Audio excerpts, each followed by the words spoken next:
یہ 1929 کا بمبئی تھا اور بر صغیر کا چوٹی کا وکیل غم کی گہرائیوں میں ڈوبا ہوا تھا۔ اس کا سیاسی کیریئر بھی ڈوبنے کو تھا اور مایوسی کے عالم میں وہ کچھ ماہ بعد لندن روانہ ہو گیا۔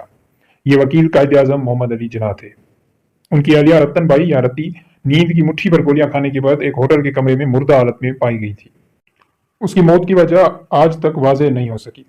ان کے رومان پر کئی بھڑکتے ہوئے تنازعات حاوی آ گئے تھے۔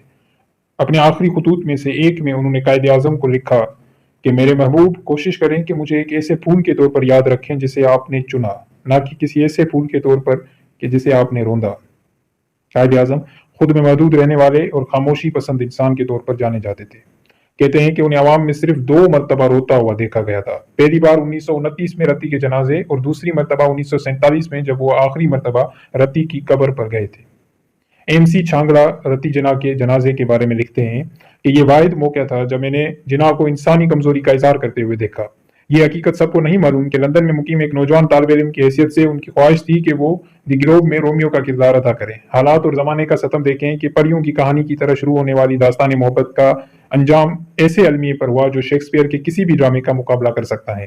شواہد بتاتے ہیں کہ قائد اعظم اپنی ذمہ داری کے حوالے سے احساس جرم کا شکار تھے۔ قائد اعظم رتی سے 24 سال بڑے تھے۔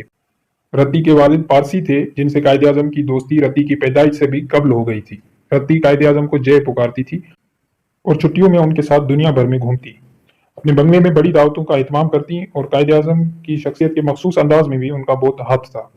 لیکن قائد اعظم کی طرح اپنی سیاسی جدوجہد میں مگن رہنے والے شخص کے لیے رتی کی طالب فطرت کا ساتھ دینا مشکل تھا۔ یوں دوریاں بڑھتی رہیں۔ رتی کے وفات کے کئی سال بعد قائد اعظم نے ایک دوست کے سامنے اقرار کیا کہ وہ بچی تھی اور مجھے اس سے شادی نہیں کرنی چاہیے تھی، میں نے غلطی کی۔ رتی کی وفات کے بعد کے سال ان کی زندگی کا مشکل ترین عرصہ تھا۔